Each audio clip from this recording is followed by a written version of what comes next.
Active voice को passive voice में कैसे कन्वर्ट करना है, ये जानने से पहले ये समझना जरूरी है कि पैसिव वॉइस है क्या। Alex helped her. Here Alex is the subject. Subject कोई काम कर रहा है, हम इसे पैसिव वॉइस में चेंज करते हैं। She was helped bye Alex. यहाँ पे शी सब्जेक्ट है।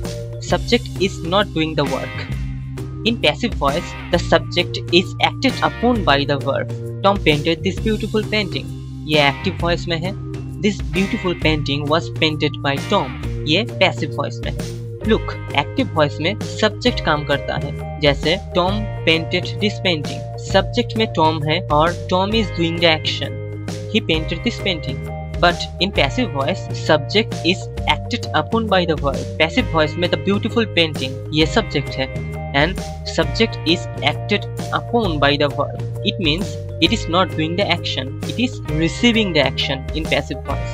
Active voice को passive voice में change करना काफी आसान है if you know the rules. I made this box. This box was made by me.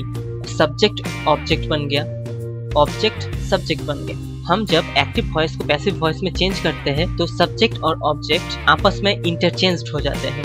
I ate the cake. The cake was eaten by me. Look, subject object बन गया and object subject बन गया। हम me से पहले एक by लगा रहे हैं। The cake was eaten by whom? The cake was eaten by me. So the action was done by me. इसलिए हम पैसिव वॉइस में जो एक्शन कर रहा है उसके पहले एक by लगाते हैं। John will sing the song. The song will be sung by John. Noticed anything? Look, subject object interchanged हो गए and sing became sung. हमें पता है sung is the past participle form of sing. हम passive voice में always verb का past participle form use करते हैं। We can't say the song will sung by John because the subject the song is not doing the action. Will be बन जाता है। हम auxiliary verb के बाद एक be लगा रहे हैं।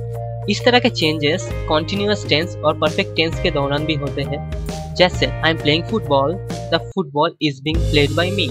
Active voice present continuous tense में है, सो पैसिव वॉइस में ऑक्सिलरी वर्ब के बाद हम बीइंग ऐड कर रहे हैं। I have seen the movie. Passive voice में the movie has been seen by me. जब एक्टिव वॉइस परफेक्ट टेंस में है, हम ऑक्सिलरी वर्ब के बाद बीन लगाते हैं। John will sing the song will be sung by John. Simple future tense के वक्त हम passive voice में auxiliary verb के बाद be लगाते हैं। And one more very important thing, I helped her. She was helped by me. Look, I become me and her become she. I, she, he, we, they, etc. ये सब subjective pronoun हैं।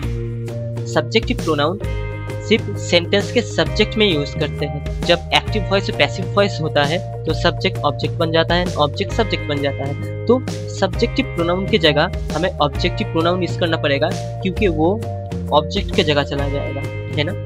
जैसे she बन जाता है हर, ही बन जाता है हिम, वी बन जाता है अस, दे बन जाता है देम।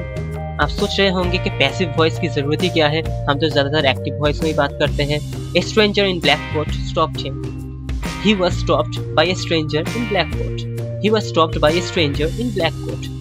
ये ज्यादा अच्छा सुनाई देता है। Passive voice story and literature में बहुत ज्यादा इस्तेमाल होता है। जैसे The headquarters has been destroyed. Passive voice में कभी कभी किसने ये काम किया है वो मेंशन नहीं रहता। जैसे We don't know who destroyed the headquarters. It is heavily used in stories, especially to keep suspense. And passive voice scientific and technical writing में and report writing में बहुत ज़्यादा इस्तेमाल होता है। जैसे 20 ml acid was poured into a test tube.